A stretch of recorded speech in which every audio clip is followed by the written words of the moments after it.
16 सोमवार व्रत कथा। एक बार भगवान शिव जी पार्वती जी के साथ भ्रमण करते हुए मृत्युलोक की अमरावती नगर में पहुंचे। उस नगर के राजा ने भगवान शिव का एक विशाल मंदिर बनवा रखा था। शिव और पार्वती उस मंदिर में रहने लगे। एक दिन पार्वती ने भगवान शिव से कहा, हे प्राणनाथ, आज मेरी चौसा खेलने की इच्छा हो रही है। पार्वती की इच्छा जानकर शिव पार्वती के साथ चौसा खेलने बैठ गए। खेल प्रारंभ होते ही उस मंदिर का पुजारी वहां आ गया। माता पार्वती जी ने पुजारी जी से पूछा कि हे पुजारी जी, ये बताए कि इस बाजी में किसकी जीत होगी। तो ब्राह्मण ने कहा कि महादेव जी की। परंतु चौसा में शिव जी की पराजय हुई और माता पार्वती जी जीत गईं। तब ब्राह्मण को उन्होंने झूठ बोलने के अपराध में कोढ़ी होने का श्राप दिया। शिव और पार्वती उस मंदिर से कैलाश पर्वत लौट गए। पार्वती जी के श्राप के कारण पुजारी कोढ़ी हो गया। नगर के स्त्री पुरुष उस पुजारी की परछाई से भी दूर दूर रहने लगे। कुछ लोगों ने राजा से पुजारी के कोढ़ी हो जाने की शिकायत की तो राजा ने किसी पाप के कारण पुजारी के कोढ़ी हो जाने का विचार कर उसे मंदिर से निकलवा दिया। उसकी जगह दूसरे ब्राह्मण को पुजारी बना दिया। कोढ़ी पुजारी मंदिर के बाहर बैठकर भिक्षा मांगने लगा। कई दिनों के पश्चात स्वर्गलोक की कुछ अप्सराएं उस मंदिर में पधारी और उसे देखकर कारण पूछा। पुजारी ने निःसंकोच पुजारी ने उन्हें भगवान शिव और पार्वती जी के चौसा खेलने और पार्वती जी के शाप देने की सारी कहानी सुनाई। तब अप्सराओं ने पुजारी से 16 सोमवार का विधिवत व्रत रखने को कहा। पुजारी द्वारा पूजन विधि पूछने पर अप्सराओं ने कहा, सोमवार के दिन सूर्योदय से पहले उठकर स्नानादि से निवृत्त होकर स्वच्छ वस्त्र पहनकर आधा सेर गेहूं का आटा लेकर उसके 3 अंग बनाना। फिर घी का दीपक जलाकर गुड़, नैवेद्य, बेलपत्र, चंदन, अक्षत, फूल, जनेऊ का जोड़ा लेकर प्रदोष काल में भगवान शिव की पूजा अर्चना करना। पूजा के बाद 3 अंगों में एक अंग भगवान शिव को अर्पण करके एक आप ग्रहण करें। शेष 2 अंगों को भगवान का प्रसाद मानकर वहां उपस्थित स्त्री, पुरुषों और बच्चों को बांट देना। इस तरह व्रत करते हुए जब 16 सोमवार बीत जाएं तो 17वें सोमवार को एक पाव आटे की बाटी बनाकर उसमें घी और गुड़ मिलाकर चूरमा बनाना। फिर भगवान शिव को भोग लगाकर वहां उपस्थित स्त्री, पुरुष और बच्चों को प्रसाद बांट देना। इस तरह 16 सोमवार व्रत करने और व्रत कथा सुनने से भगवान शिव तुम्हारे कोढ़ को नष्ट करके तुम्हारी सभी मनोकामनाएं पूरी कर देंगे। इतना कहकर अप्सराएं स्वर्गलोक को चली गईं। पुजारी ने अप्सराओं के कथनानुसार 16 सोमवार का विधिवत व्रत किया। फलस्वरूप भगवान शिव की अनुकंपा से उसका कोढ़ नष्ट हो गया। राजा ने उसे फिर मंदिर का पुजारी बना दिया। वह मंदिर में भगवान शिव की पूजा करता आनंद से जीवन व्यतीत करने लगा। कुछ दिनों बाद पुनः पृथ्वी का भ्रमण करते हुए भगवान शिव और पार्वती उस मंदिर में पधारे। स्वस्थ पुजारी को देखकर पार्वती ने आश्चर्य से उसके रोग मुक्त होने का कारण पूछा तो पुजारी ने उन्हें 16 सोमवार व्रत करने की सारी कथा सुनाई। पार्वती जी भी व्रत की बात सुनकर बहुत प्रसन्न हुई और उन्होंने पुजारी से इसकी विधि पूछकर स्वयं 16 सोमवार का व्रत प्रारंभ किया। पार्वती जी उन दिनों अपने पुत्र कार्तिकेय के नाराज होकर दूर चले जाने से बहुत चिंतित रहती थीं। वे कार्तिकेय को लौटा लाने के अनेक उपाय कर चुकी थीं, लेकिन कार्तिकेय लौटकर उनके पास नहीं आ रहे थे। 16 सोमवार का व्रत करते हुए पार्वती ने भगवान शिव से कार्तिकेय के लौटने की मनोकामना की। व्रत समापन के तीसरे दिन सचमुच कार्तिकेय वापस लौट आए।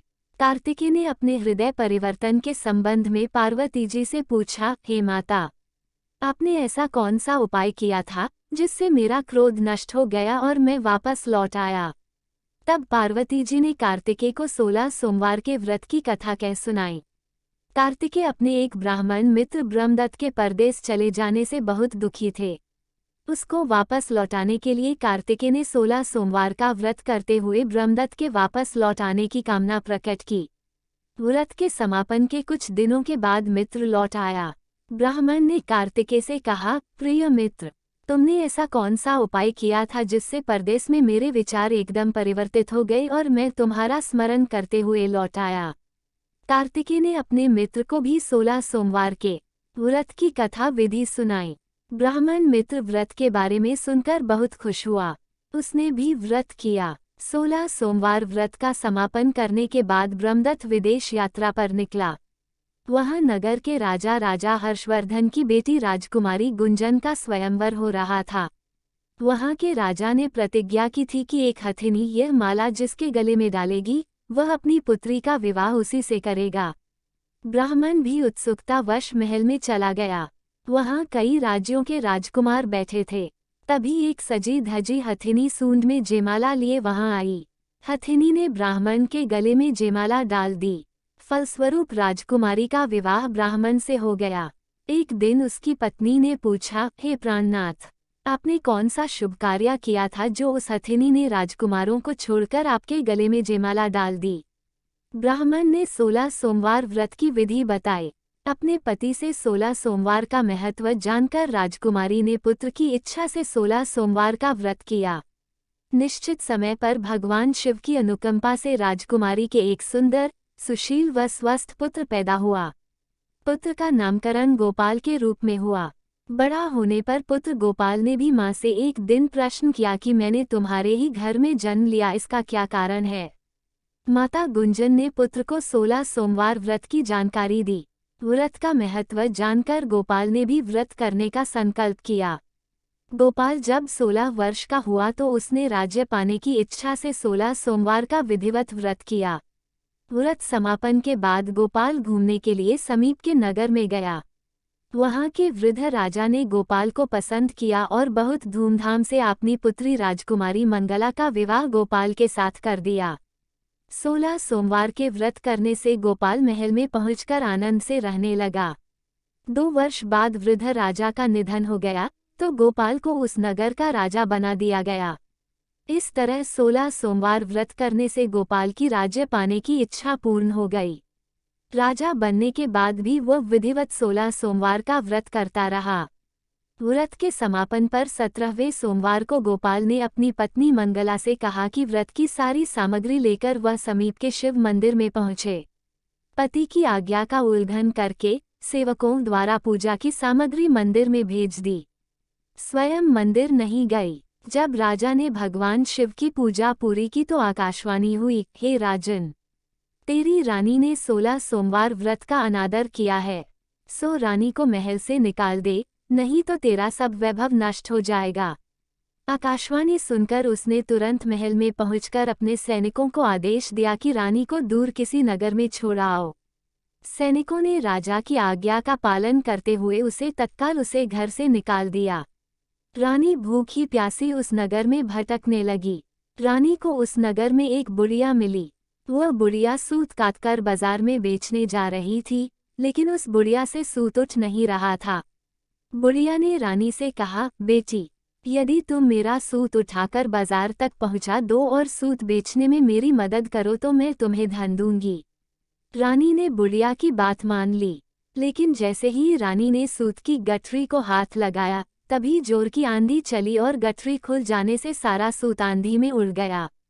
बुढ़िया ने उसे फटकार कर भागा दिया। रानी चलते चलते नगर में एक तेली के घर पहुंची। उस तेली ने तरस खाकर रानी को घर में रहने के लिए कह दिया, लेकिन तभी भगवान शिव के प्रकोप से तेली के तेल से भरे मटके एक एक करके फूटने लगे। तेली ने भी भागा दिया। भूखी प्यास से व्याकुल रानी वहां से आगे की ओर चल पड़ी। रानी ने एक नदी पर जल पीकर अपनी प्यास शांत करनी चाहिए तो नदी का जल उसके स्पर्श से सूख गया। अपने भाग्य को कोसती हुई रानी आगे चल दी। चलते चलते रानी एक जंगल में पहुंची।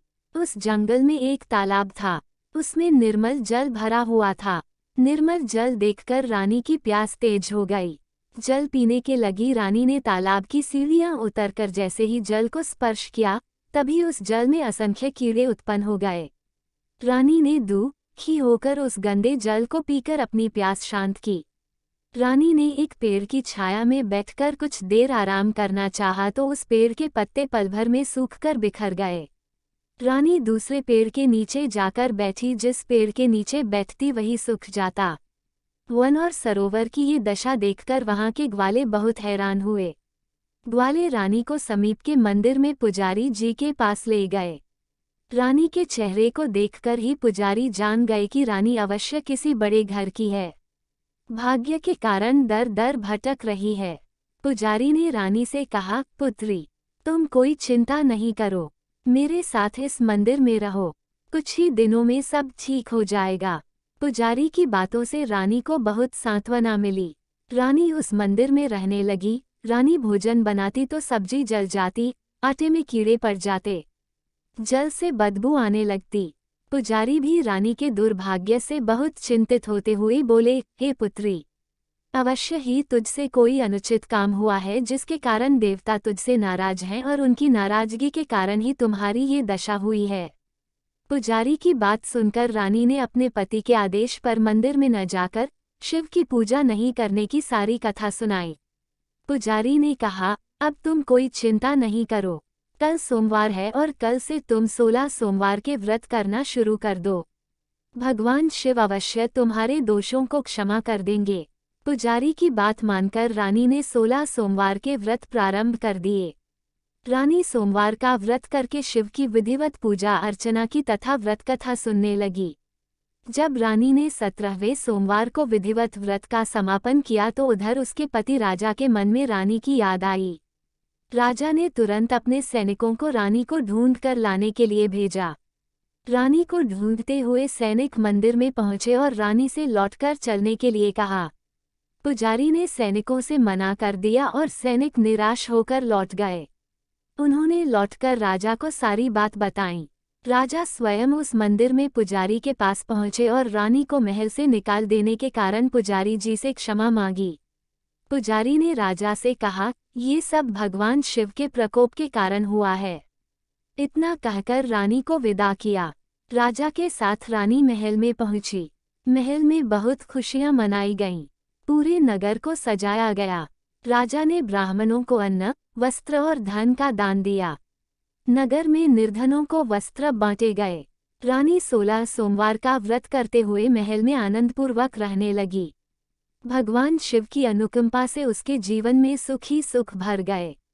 16 सोमवार के व्रत करने और कथा सुनने से मनुष्य की सभी मनोकामनाएं पूरी होती हैं और जीवन में किसी तरह की कमी नहीं होती है। स्त्री पुरुष आनंदपूर्वक जीवन यापन करते हुए मोक्ष को प्राप्त करते हैं।